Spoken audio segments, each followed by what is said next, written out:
Boa noite. Este é o programa Ecologia e Cidadania e, como eu costumo dizer, agora aqui na BH News TV.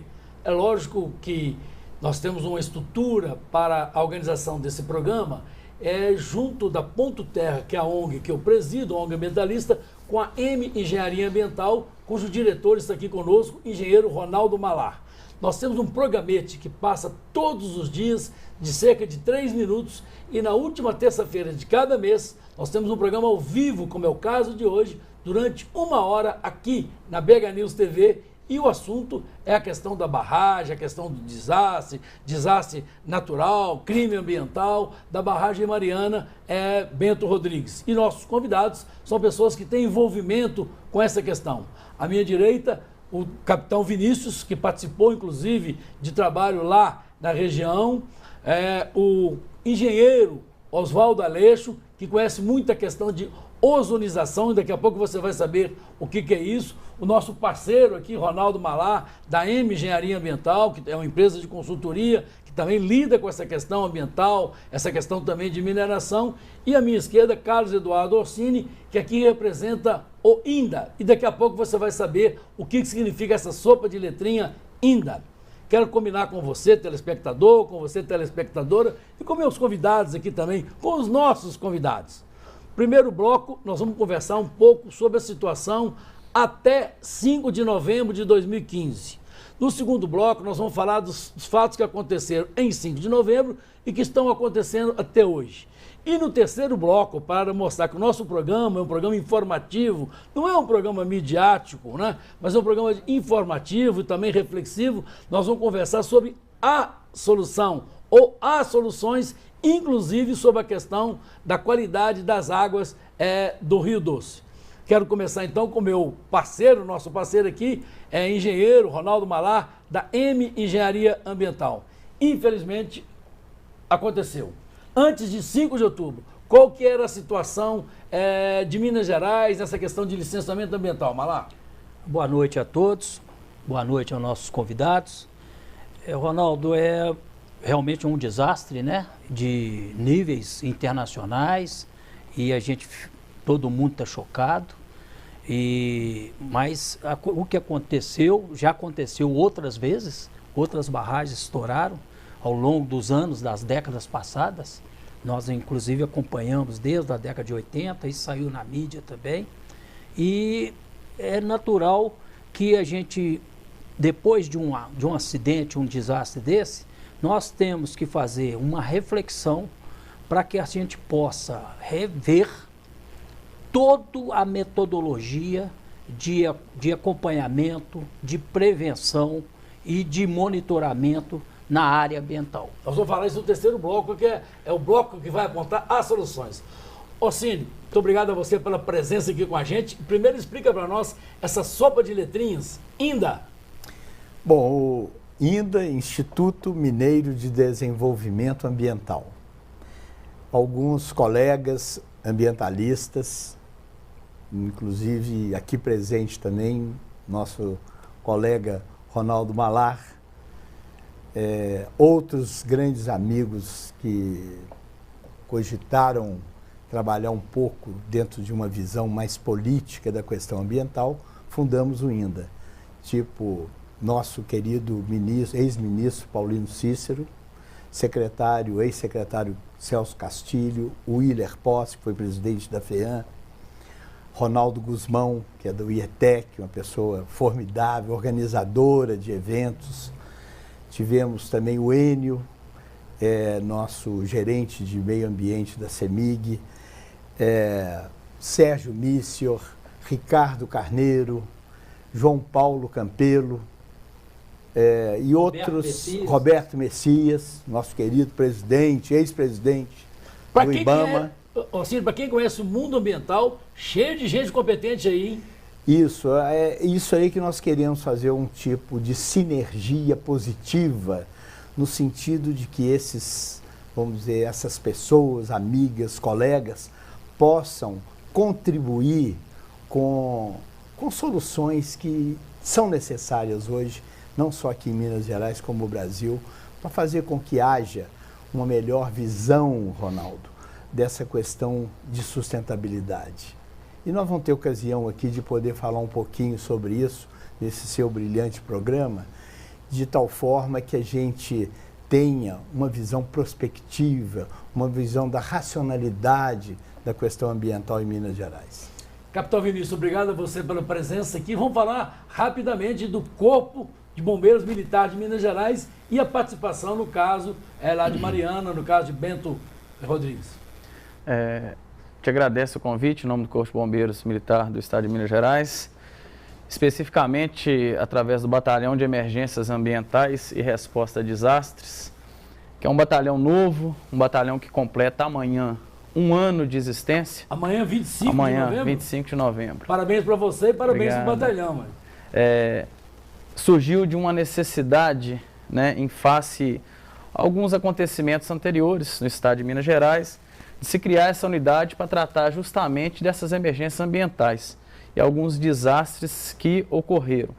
Então hoje a gente lida no Batalhão de Emergências Ambientais com a parte de incêndios florestais, que está instalada lá no Parque Estadual do Rola Moça, a parte de acidentes químicos, biológicos, radiológicos, nucleares e explosivos, né, que ele está instalado nas proximidades da refinaria Gabriel Passo.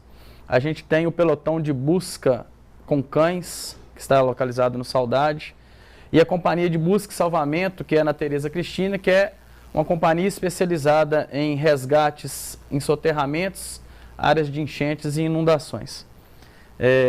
O Corpo de Bombeiros está tendo uma participação muito ativa nesse acidente em Bento Rodrigues, em toda a sua extensão, né, lá na região de Mariana, né, na região de Ipatinga, Governador Valadares, porque o trecho que se estendeu o acidente é muito longo, né? Está sendo tirando a questão do desastre em si, uma possibilidade de crescimento muito grande para os profissionais que estão atuando na área. Capitão, eu queria então dar parabéns para você pelo primeiro ano de batalhão, e eu queria inclusive fazer um desafio para você que está em casa. As pessoas às vezes falam assim, Corpo de Bombeiros Militares, eu quero logo fazer um elogio, com 65 anos de idade, muita coisa na vida pública. O Corpo de Bombeiros Militar de Minas Gerais é dos melhores, dos mais eficientes, e nós de Minas Gerais devemos nos orgulhar dessa instituição. É muito importante que as pessoas também elogiem quem merece ser elogiado. Oswaldo Aleixo, muito obrigado a você pela presença aqui com a gente, e eu já quero logo te perguntar, organização, ozonização. O que vem a ser essa organização, ozonização? Ronaldo, primeiro eu quero agradecer a oportunidade de estar participando aqui desse início de discussão, dessa questão que todos conhecem, que é uma questão catastrófica e que consternou todo o Brasil. Então a gente quer partilhar esse momento dizendo que, como o vice-presidente de um grupo que estamos constituindo com o pessoal de Belo Horizonte para trazer uma tecnologia de águas. Isso é importante, pessoal de Belo Horizonte. Pessoal de Belo Horizonte que se propôs a operacionalizar essa transferência de tecnologia, e já teremos logo no início do ano que vem equipamentos aqui para dizer, gente, o equipamento está aqui, isso é a solução avançada, e a gente acredita, né, por outro lado, que a gente tem a certeza que, embora essa catástrofe, a presidência da Samarco se encarregará ao máximo, se empenhará ao máximo para a solução do problema, né? Nós vamos conversar sobre isso também no segundo e terceiro bloco. Mas lá, voltemos a você, né? A questão da fiscalização ambiental, você foi diretor muitos anos da FEAM, Fundação Estadual do Meio Ambiente, conhece isso como ninguém. Vamos falar agora da fiscalização do Estado, da União, da FEAM ou do DNPM? Ronaldo, são obrigações de todas as áreas, né? A União, ela tem responsabilidade através do IBAMA, né? Que é o órgão federal de meio ambiente. O DNPM tem também a obrigação, porque é o Departamento Nacional de Produção Mineral, que tem a gestão da mineração no Brasil, né? E a nível de Estado, nós temos toda a Secretaria de Estado de Meio Ambiente.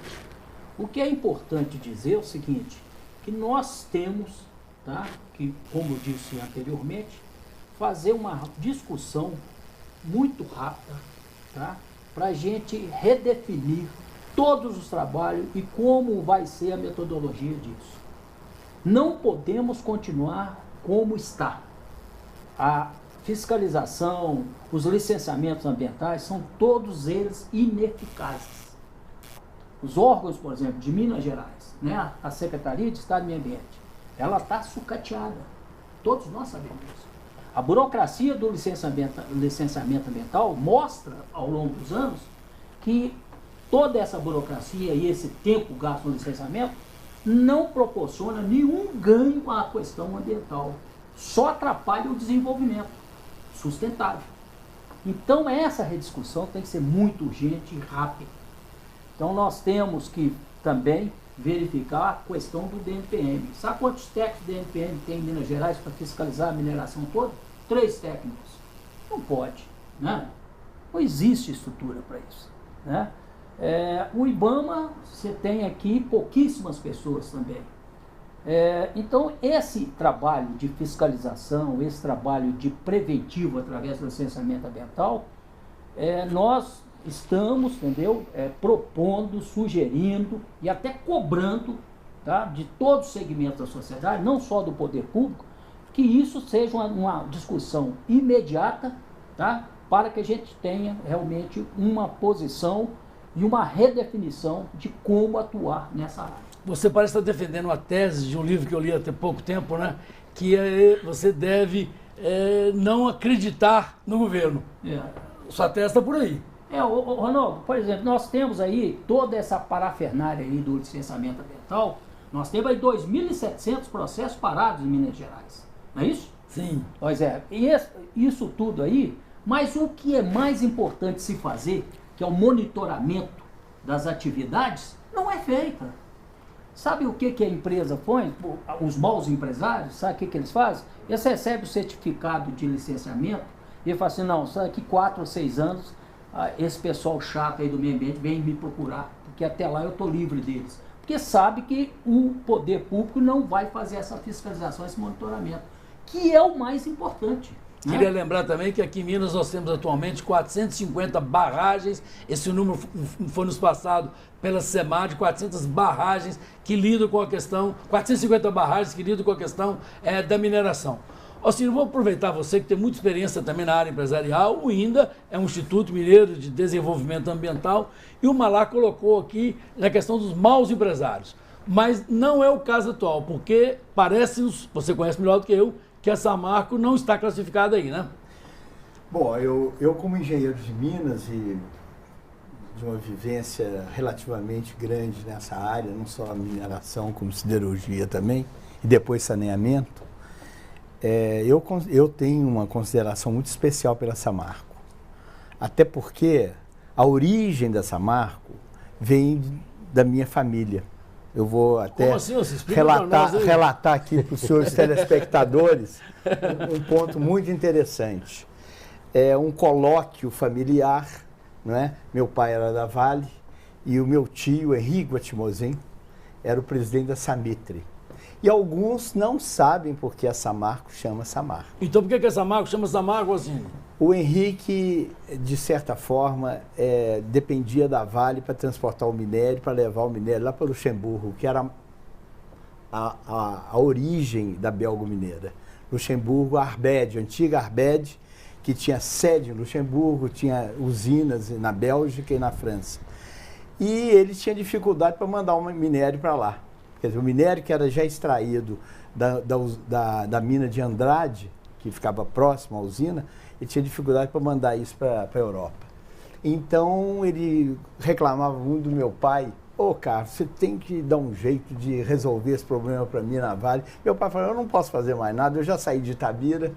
Aliás, eu tenho a minha formação de engenheiro de Minas, porque eu morei em Itabira. Mas aí o Henrique um dia falou: não, eu vou resolver esse problema. E aí foi aos Estados Unidos e procurou uma empresa, olha, isso é muito interessante, uma empresa especialista em transporte de polpa, ou seja, de um material friável, que ele fazia uma mistura com água, não em grandes quantidades, em água, e ainda jogava nisso um lubrificante. E isso era transportado através de uma canalização que se passou a chamar mineroduto. Essa empresa chamava Marcona Mining Company. O produto de Samitre com Marcona faz Samarco.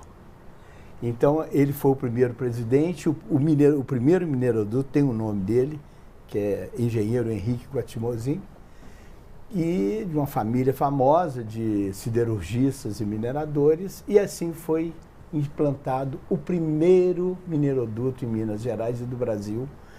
E, além disso, todo um processo de beneficiamento dessa polpa, que é através da pelotização, e o porto de Umbu, que foi construído pela Samarco. Capitão Vinícius, você estava lá com o seu pessoal, lá no batalhão, que agora faz um ano, e de repente, 5 de novembro, se não me engano, uma quinta-feira, à tarde, vocês recebem a notícia.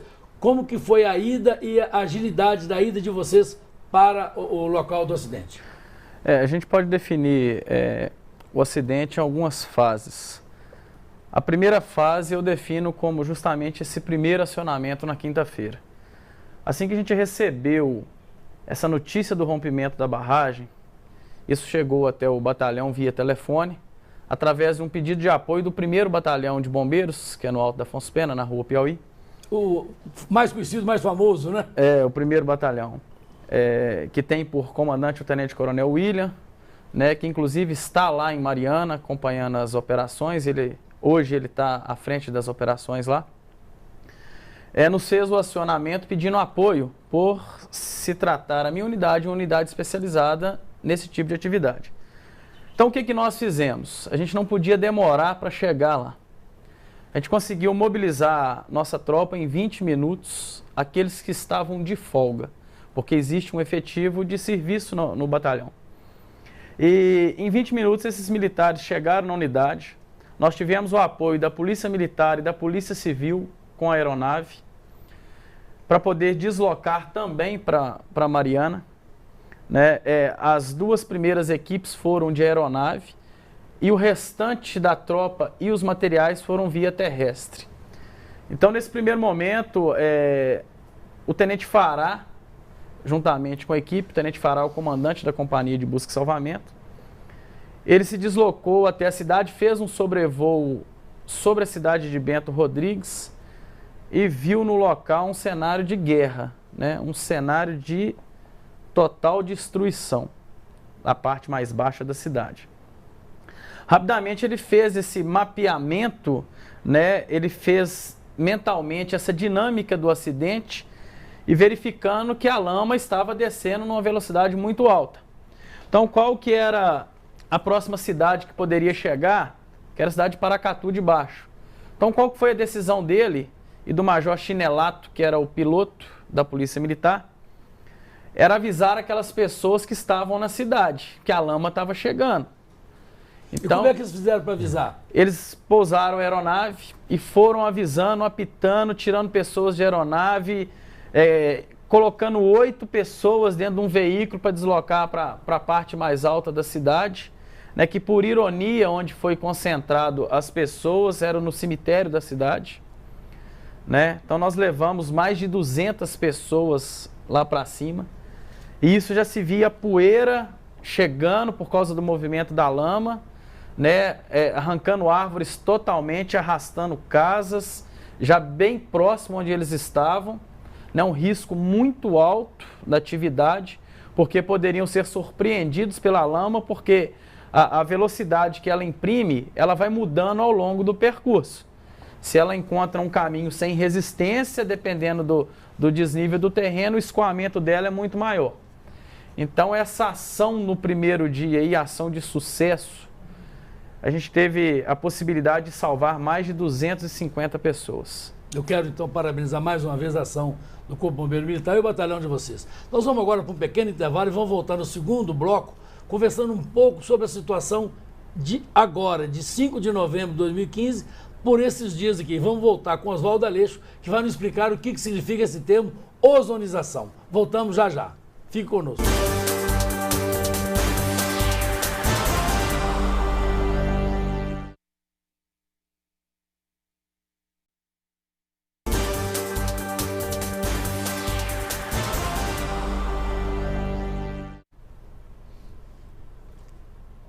Voltamos para o segundo bloco do programa Ecologia e Cidadania, hoje debatendo essa questão triste para todos nós de Minas Gerais, que é a questão da barragem de rejeitos lá de Mariana, que acabou trazendo vítimas humanas, animais, flora e até o Rio Doce, querido Rio Doce para mim, porque eu sou de Ponte Nova e lá passa o Rio Piranga, que é um dos principais formadores do Rio Doce.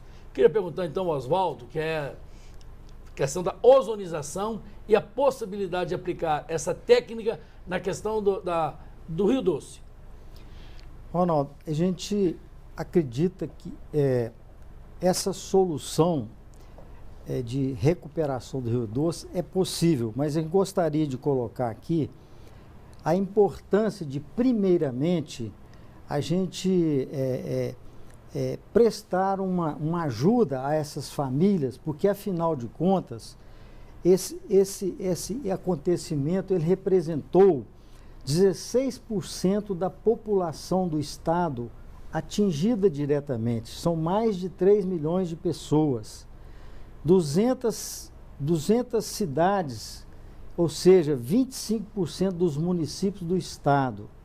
Então, a gente, primeiramente, pensa nessa questão aí, essa ajuda humanitária. A questão humana, exatamente. Agora, quanto à questão da qualidade da água do Rio Doce, a gente tem o entendimento que é como se fosse na nossa casa. Quer dizer, na nossa casa nós temos uma água do banheiro, uma água do tanque, uma água da cozinha, uma água utilizada e que ela, depois de utilizada, ela escorre para um mesmo encanamento, né? Então, a gente vê a situação como o Rio Doce, quer dizer, o Rio Doce é esse encanamento que coleta a todas as águas e que no momento ele está entupido, imagina. Então, a gente entende assim que precisamos de um conjunto de ações para recompor essa calha, né? Porque mas dá para recuperar o Rio Doce? Dá para recuperar. E a gente acredita que, numa fase imediatamente seguinte, mediante um diagnóstico ambiental mais amplo, porque nós temos uma prática assim ainda que eu considero que merece evoluir, que é a prática de uma abordagem mais ambiental na questão nossa de recursos hídricos, né? Nós precisamos de considerar vários aspectos aí. Agora, no momento seguinte, após a calha retornar à sua coleta, esse processo de ozônio, injeção de bilhões de litros de oxigênio, ele funciona muito eficiente e muito rapidamente para recompor a natureza. Nós vamos falar disso no terceiro bloco, quando nós vamos falar das soluções. Vai lá, você é estudioso do assunto, conhece o assunto. O que aconteceu e por que aconteceu? Ou não dá para falar isso ainda? Ô, Ronaldo, é claro que a gente não pode ainda saber o que foi o causador, né, desse grave acidente. Inclusive, hoje o presidente da Samarco, de uma maneira muito responsável, falou que vai precisar talvez de 6 meses para definir bem essa questão. Está vindo gente de fora, gente que conhece o assunto aí. A gente está vendo aí, através da mídia nacional, muita gente falando e muita gente falando bobagem, né? Sem conhecimento de causa. Nós que somos técnicos, né, e militamos nessa área ambiental há muitos anos, nós temos essa responsabilidade de não nos precipitar e ficar atacando e pré-julgando quem quer que seja. Isso realmente tem que ser feito, o Oswaldo falou muito bem, isso primeiro, o que tem que ser feito? Tem que fazer um diagnóstico, tem que fazer um levantamento completo, né, sério, né? Porque em cima desse diagnóstico é que depois vai aparecer quais são as soluções. Mas alguém Isso errou. A errou. empresa errou? Não, o Estado errou? não, a União errou? Alguém errou? Não, é claro que tem. Eu tenho que saber quem foi o culpado. Por exemplo, quando nós prestamos juramento, formamos, nós prestamos juramento, e se eu assino um projeto, qualquer coisa, eu sou responsável por isso. Aliás, eu quero lembrar que aqui na mesa nós temos 4 engenheiros, né? Oswaldo é engenheiro, Orsino é engenheiro, Malar é engenheiro, e eu também sou engenheiro. Espero que todos registrados no CREA, Conselho Regional de Engenharia e Agronomia. Então, Ronaldo, mas tem que ser. Então, essas pessoas que estiverem fazendo essa perícia que tem que ser feita, e uma perícia séria, e eu tenho certeza que a Samarco está providenciando isso, né? E tem que ser, depois isso, tem que ser transparente, mostrar para a sociedade.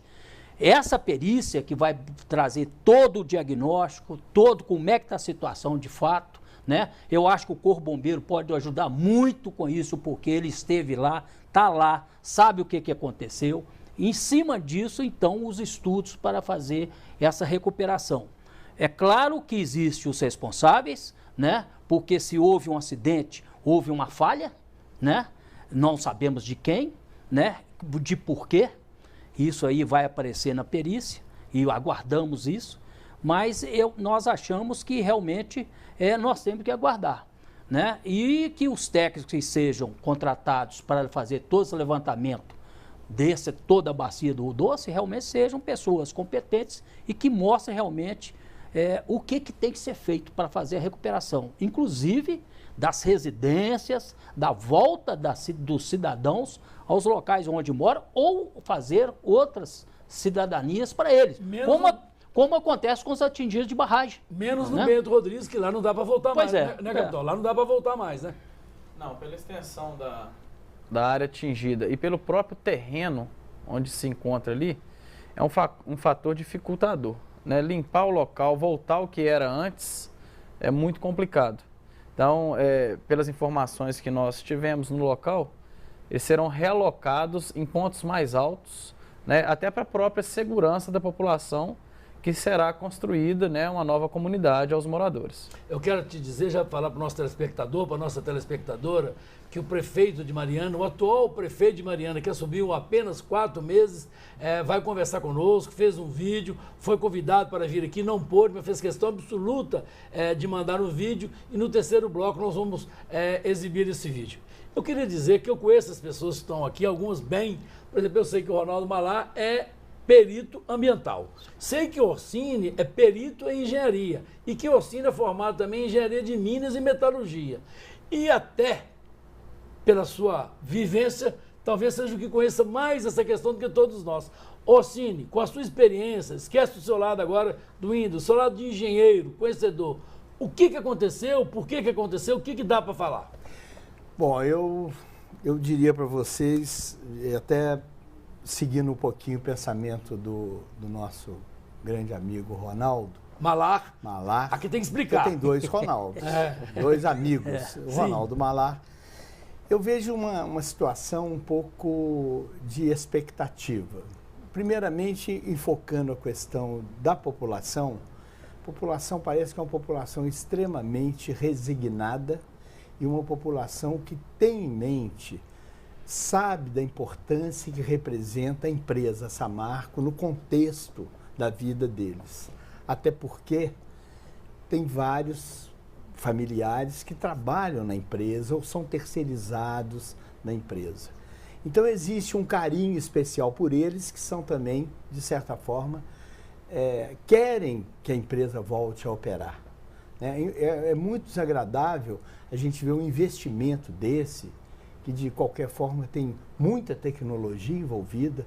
Eu, como engenheiro de Minas, digo que existe uma alta tecnologia no processo da Samarco, até mais porque é uma das principais produtoras de pelota de minério de ferro no mundo. Então, o maior valor agregado que nós temos em produção em Minas Gerais e no Brasil deve-se a Samarco, porque foi a precursora da produção de pelotas, depois veio, evidentemente, a Vale, e ela zela pela qualidade. Ela é uma das grandes produtoras, talvez uma das maiores produtoras no mundo de pelota de minério de ferro de altíssima qualidade. Então isso aí é muito importante no contexto que a gente vive da mineração, do beneficiamento da siderurgia.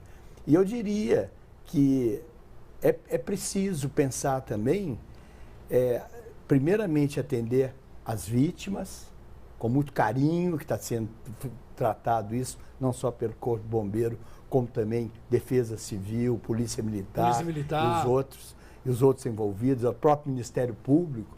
Eu tive conversando agora recentemente com o doutor Paulo César, que tem feito um trabalho maravilhoso lá na região de Mariana, promotor do Ministério Público, pessoa que tem uma sensibilidade muito grande no tratamento desse pessoal, e eles estão dando um apoio muito grande nisso, estão realmente oferecendo essa questão das vítimas. Mas, por outro lado, tem que haver recuperação daquilo que foi, vamos dizer, degradado. Existe em toda a bacia necessidade de uma avaliação, como diz o próprio Malar, que é uma avaliação da situação dessa bacia, daqueles pontos principais, da recuperação da bacia, por exemplo, da unidade de geração de energia, que é a usina de Candonga, que a usina de Candonga funcionou como um filtro importantíssimo, né, para segurar um pouco aqueles resíduos mais pesados que foram levados pela onda, vamos dizer, da lama liberada. De modo que, Ronaldo, eu acredito que existe um pensamento, primeiro, atendimento às vítimas, segundo, recuperação desses danos iniciais, terceiro, pensar em recomeçar uma produção, porque numa empresa como essa não pode ficar parada. Mas todos nós, acho que nós, pessoas físicas, o governo, a sociedade civil, os participantes dos conselhos ambientais também tem que fazer uma reflexão, o próprio processamento, o processo de licenciamento ambiental, essas coisas todas têm que mudar. O Orsini falou aqui em vítimas, então eu preciso recorrer a você, capitão Vinícius, os números atuais, quantos desaparecidos, quantos mortos, quais as informações, qual a informação oficial que vocês têm? O trabalho do Corpo de Bombeiros já nos permitiu encontrar 11 vítimas, né? A primeira delas, ela faleceu de mal súbito, no decorrência do acidente, e ainda existem algumas desaparecidas, né? 8 vítimas estão desaparecidas. Os trabalhos têm sido intensos no intuito de tentar encontrar essas vítimas. Só que o acidente ele tem uma característica muito diversificada, porque passada a primeira fase que eu já falei, né, no primeiro dia, vem uma segunda fase. Qual que é a segunda fase, capitão Vinícius? Essa segunda fase ela começou no dia 6. 6 de novembro. 6 de novembro. No dia seguinte. Foi no dia seguinte. Por quê? Quando a gente chegou já no local com uma maior quantidade de homens do Corpo de Bombeiro, Defesa Civil, a Polícia Militar, né, a própria Polícia Civil e outros órgãos que atuaram no local, a gente percebeu que em Bento Rodrigues o terreno era muito fluido. A gente não tinha piso, então isso dificultava demais as buscas. Então o primeiro trabalho que nós fizemos ali foi o quê? Sobrevoo no intuito de localizar vítimas vivas, né? Conseguimos fazer o resgate de 2 senhoras e uma criança através da aeronave. A gente não tinha como pousar, então a gente lançava o militar no terreno, através das técnicas, né, do cabo aéreo, para a gente poder fazer esse resgate da vítima no local. Aí o militar, então, agarrava a vítima? Ele descia içado, fazia a segurança da vítima também, né, para ela não subir somente abraçada, é feita a segurança dela com as técnicas corretas, e depois ela era içada e transportada até o local seguro. A gente fez o percurso também de sobrevoo com a própria aeronave no leito do rio, seguindo a dinâmica do acidente. Por quê? O acidente, como a lama era muito espessa, com a velocidade muito alta, ela saiu, vamos dizer assim, lavando o terreno. Saiu levando árvores, casas, e ela fez um percurso, né? Então a gente começou a mapear esse terreno. até o momento em que a gente, no início a gente tinha muito sol, o terreno então foi se solidificando, permitindo que a gente tivesse uma certa estabilidade de andar no terreno. Mas em alguns pontos a gente não conseguia pisar. Então a gente utiliza de algumas técnicas para progressão no terreno. A gente fez a utilização de madeirite, a utilização do próprio geotêxtil, que é uma manta que permite uma maior estabilidade. A gente utilizou técnicas de bastão para poder caminhar nesse terreno. Para quê? Para tentar encontrar a vítima. A gente fez também o seguinte: com as informações dos parentes no primeiro momento e dos funcionários, a gente tinha noção inicial de onde a vítima poderia estar. À medida que se encontrava alguma vítima, né, que infelizmente foi a óbito, a gente começou a pontuar isso no mapa para a gente ter essa dinâmica do acidente. Porque, em tese, os corpos que estão próximos, eles tendem a seguir essa mesma dinâmica, o mesmo percurso no terreno. Então, com esse mapeamento, a gente conseguiu localizar mais vítimas em pontos distintos. Num segundo momento, os veículos utilizados pelos funcionários ou pelos próprios moradores. Onde esse veículo ficava? A gente pegou um mapa da cidade, a gente quadriculou a cidade toda, né, numa distância de 30 em 30 metros, para as equipes poderem trabalhar. E com esse deslocamento também até o longo na usina de Candongas, a gente foi verificando uma caminhonete encontrada a 100 quilômetros abaixo, vamos dizer assim, né? E onde que ela estava na origem, o último ponto do GPS que ela tinha no momento do rompimento, isso também nos permite ter essa dinâmica. Onde a gente pode encontrar, né, animais, pode encontrar vestígios, pode encontrar, né, corpos dos que infelizmente foram a óbito.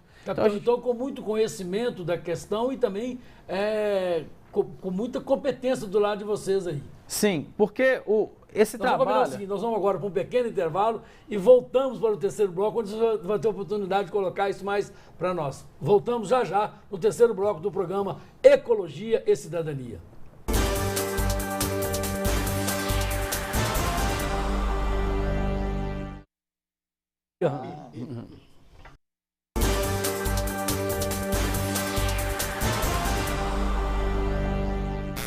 Voltamos para o terceiro bloco do programa Ecologia e Cidadania, hoje tratando com muito respeito, com muita consideração humana também, mas também com muitas considerações ambientais e sociais dessa tragédia, desse desastre, desse evento que aconteceu em Mariana, aqui na primeira vila de Minas Gerais, na primeira cidade de Minas Gerais, na primeira capital de Minas Gerais, que foi e que é Mariana. Nós estamos conversando com pessoas que entendem o assunto, trocando ideias, trocando informações, e este, na minha informação, é o primeiro programa que se dedica a debater a questão, não apenas levar a informação. A informação é muito importante, quero parabenizar as rádios, as televisões, os jornais, as revistas, mas esse programa aqui, Ecologia e Cidadania, agora aqui na BH News, é que nós estamos debatendo as questões para a informação do telespectador e também da telespectadora. Como eu prometi antes, nós vamos ver agora um vídeo rápido, de uns 2 minutos,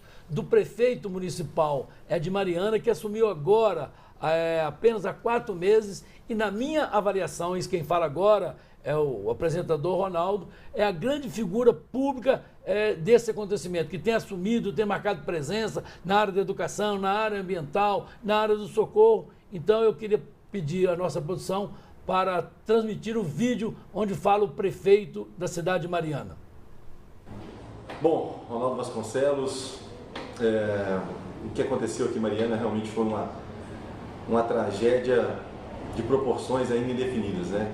A gente já sabe que é a maior tragédia do país e o maior derramamento de lama do mundo. Eu vou estar participando do COB, onde a gente vai estar falando um pouco sobre tudo isso que aconteceu na nossa cidade de Mariana. Vai ser uma convenção climática para estar discutindo aí o futuro do país, mas a gente também julga importante que acidentes resultantes aí de falhas humanas também sejam discutidos nesse evento aí mundial. Aqui em Mariana, essa tragédia ambiental, a gente ainda não consegue dimensionar, porque somente dentro do nosso território foram mais de 70 quilômetros de lama dentro de nossas nascentes, dentro dos nossos córregos, matando a nossa flora, fauna, não permitindo que pessoas possam retirar o seu sustento da terra, como acontecia antes dessa tragédia. Então ainda é difícil dimensionar, sem falar de todas as pontes que foram embora, toda a tragédia que aconteceu, né? E pior de tudo, né? Nós tivemos perda de vida, né? É o que mais marca e machuca. E nesse momento ainda continua a procura por desaparecidos também, que as famílias não fecham esse ciclo, então é muito difícil tudo que está acontecendo aqui na nossa cidade.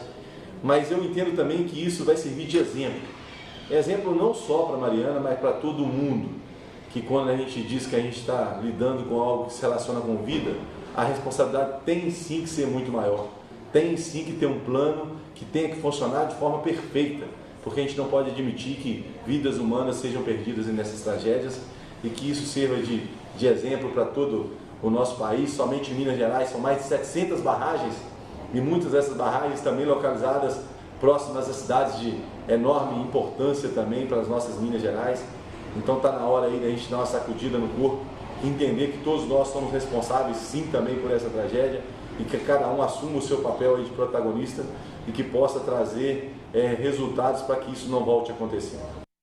Eu quero agradecer então ao prefeito Duarte Filho pela participação aqui no nosso programa Ecologia e Cidadania, parabenizá-lo pela atuação, um jovem determinado, e eu queria que as pessoas soubessem também que ele foi convidado e vai participar da Conferência das Partes, a COP21, lá em Paris, onde ele vai dar um depoimento sobre essa questão trágica que aconteceu na cidade de Mariana. Malara, você que conhece a questão ambiental muito bem, mas conhece também a questão de relações institucionais. Outros setores, outro poder, por exemplo, a União não participou tanto, sem querer falar dela, mas a presidente da República só foi lá uma semana depois. E os outros órgãos federais? Pois é, Ronaldo. O que acontece no Brasil, né, nós já falamos isso anteriormente aqui, é que os órgãos responsáveis, né, pela prevenção ou correção na área de meio ambiente, né, parece que não levam a sério as coisas, né? Infelizmente, né, os governos, eles não levam a questão ambiental a sério. A realidade é esta. E aí a gente pode falar de todos os níveis de governo. Todos os níveis. Municipal, estadual e federal. Aqui nós temos problemas sérios em Belo Horizonte. Já falamos aqui que a Secretaria de Estado do Meio Ambiente está sucateada, né? O Copan tem que mudar toda a sua composição, a sua forma de atuar, entendeu?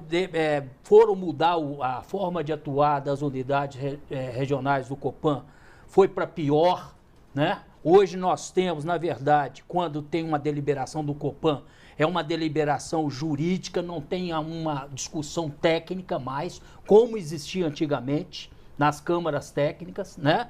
E acontece que, quando acontece um desastre aqui, com o depoimento, né, a exposição do prefeito, ele mostra muito claramente isso, e com as exposições do capitão Vinícius está mostrando o que ele viu, a gente fica sensibilizado e a gente não vê isso com o poder público. Eu quero aproveitar, né, e dizer também, dar uma informação, né, porque nós também temos que informar que já houve a primeira vítima governamental nesse processo, que era o antigo superintendente do DNPM Minas, doutor Celso Garcia, que se afastou, foi afastado do cargo. Então o superintendente do DNPM Minas, Celso Garcia, ou afastou-se ou foi afastado. Orsini, mas eu preciso aproveitar o seu conhecimento dessa questão, e o Malá me lembrou uma coisa muito importante, Malá, quero agradecê-lo, que são as câmaras técnicas que funcionavam no Copan, Conselho Estadual de Política Ambiental, hoje não funcionam mais, mas já se fala que elas vão voltar na modificação que o governo mandou para a Assembleia. As câmaras técnicas na avaliação de Carlos Eduardo Orsini. Bom, eu sou um apologista da questão das câmaras técnicas.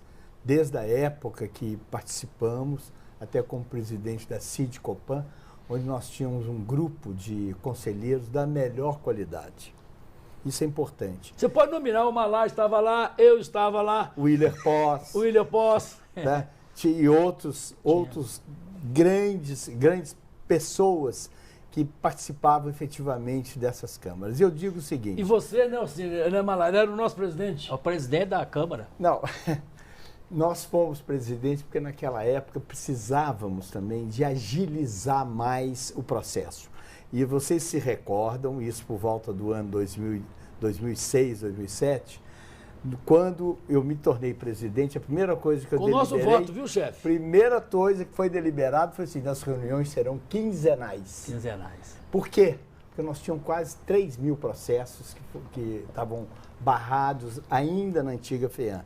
E conseguimos, com isso, num período de um ano, liberar quase 1.700 projetos. E teve uma coisa muito importante que eu acho que a gente não pode esquecer, assim, que foi, Mara? que nós deliberamos e passamos a trabalhar, que foi a política setorial, por tipologia. Isso é um outro aspecto importante, porque quando a gente fala, por exemplo, em programa ambiental setorial, nós estávamos querendo fazer isso começou inclusive na época, eu me lembro aqui, nosso saudoso querido, né, tá ainda aí, o Benjamin, uma pessoa maravilhosa dentro do âmbito da FEAM, quando foi criado o programa setorial do Ferro Gusa. Só para te interromper, mas hoje, quando você vai lá na secretaria, o maior respeito que eu tenho para as pessoas lá, você não vê técnicos tão qualificados hoje mais. Porque isso falta, teve os concursos, esses concursos entraram jovens, eu acho que houve uma falha, vamos dizer assim, na capacitação desses jovens. Salários baixos, falta de, vamos dizer assim, até de incentivo, no sentido de que eles pudessem fazer algum E falta trabalho de infraestrutura. E infraestrutura. Mas eu queria voltar ainda, porque quando nós fizemos os chamados planos setoriais ambientais, eu cito o Ferro Gusa, eu cito o Ferro Liga, eu cito dos lácteos, que foi fundamental para que houvesse um nivelamento dessas empresas. Então você pega, por exemplo, dentro do próprio, que eu cito, dos ferros ligas e silício metálico. Esse programa, ele fez com que houvesse, dentro de um próprio sistema, as empresas que atuavam adequadamente, implantando seus filtros, e outras que não implantavam seus filtros.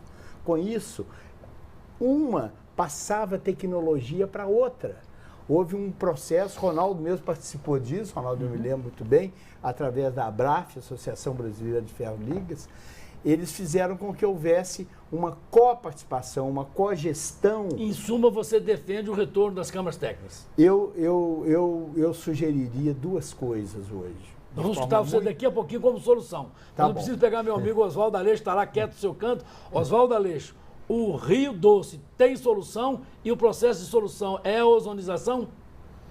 Olha, o processo de ozonização quer dizer uso do ozônio para desinfecção e a injeção de oxigênio em larga escala para revitalizar é um dos processos mais ágeis e avançados que você pode hoje utilizar para revitalizar um corpo hídrico. Mas dá para recuperar o Rio Doce? Dá para recuperar o Rio Doce. Com o processo de ozonização e oxigenização. Se eu me lembro bem da química, O3 e O2. É isso mesmo, Cine? Então, e a gente espera que essas tecnologias, tanto as tradicionais como essas mais avançadas, possam, de alguma forma, contribuir para trazer um conforto para a sociedade, para trazer um conforto para a empresa, para rodar a empresa, e é isso que a gente tem essa crença.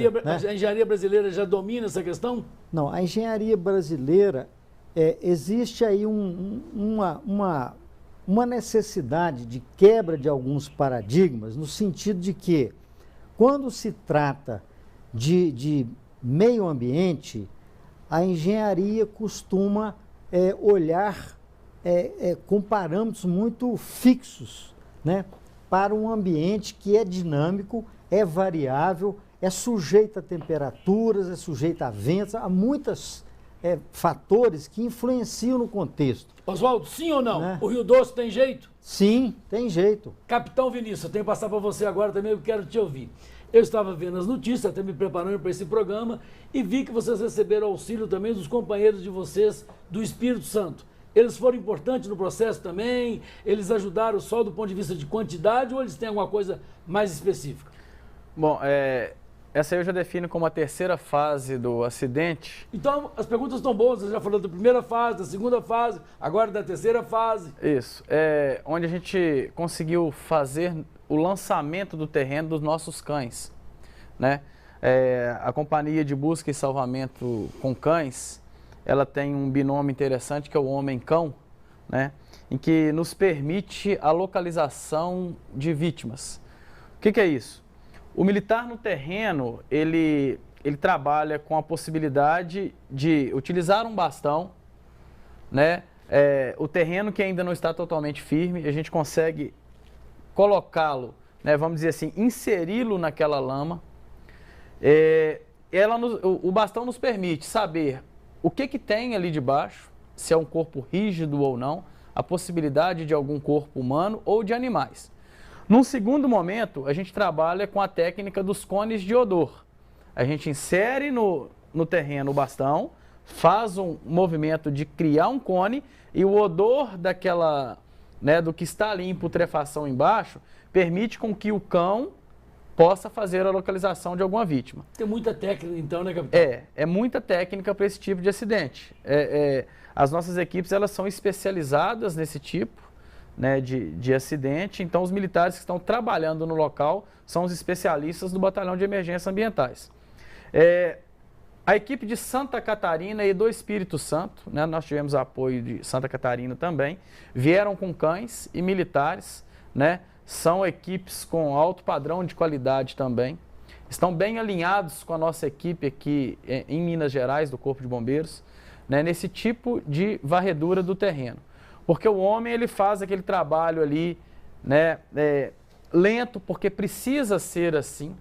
A gente não pode correr com esse tipo de acidente e querer fazer uma busca muito rápida, porque ela tem que se desenvolver com técnica, com segurança, porque o terreno é muito arriscado, né? A gente tem risco no terreno, e os cães, eles fazem um trabalho excepcional, que nos permite cobrir uma área maior com qualidade, né? Então foi muito importante essa vinda deles. Eu preciso acabar o programa e quero perguntar rapidamente, 30 segundos para o Mará, 30 segundos para o Orsini. Nós falamos que nós íamos apresentar as soluções. Rapidamente, Mará, porque já estamos chamando a atenção aqui. Qual a solução ou as soluções? Ronaldo, a solução realmente é um trabalho sério, tá? Primeiro, já tinha dito, um diagnóstico geral da bacia, tá? Completo, em todos os aspectos, antrópico, biótico, físico, um levantamento social, né? Nós estamos falando do antrópico. Então, tudo isso, e depois vem com as soluções, com os projetos de recuperação, tá? De áreas degradadas, da ictiofauna, o problema dos animais silvestres, né? E da população. Tem solução? Principalmente, tem solução. Orsini, 30 segundos. Tem solução? Qual é? Eu seguiria mais ou menos o caminho que o Ronaldo Malar coloca de estruturar uma equipe multidisciplinar. Equipe essa que leva em consideração expertise na área física, na área da fauna, na área da flora e na área de socioeconomia. Se você fizesse uma equipe, poderiam ter algumas equipes dessas, porque nós estamos com quase, se eu não me engano, capitão, cerca de 550 quilômetros de linha de bacia, por aí, mais ou menos isso. Então, isso aí poderia ser dividido dentro aí de determinados parâmetros da própria bacia, porque tem características diferentes dessa bacia. Então, isso faria com que houvesse uma avaliação, uma perícia completa de todo o perímetro da bacia. Muito obrigado aos meus convidados, muito obrigado aos telespectadores, muito obrigado às telespectadoras e muito obrigado também à direção da BH News TV, que confia na Ponto Terra e que confia na M Engenharia Ambiental para a apresentação desse programa Ecologia e Cidadania. Até o próximo programa.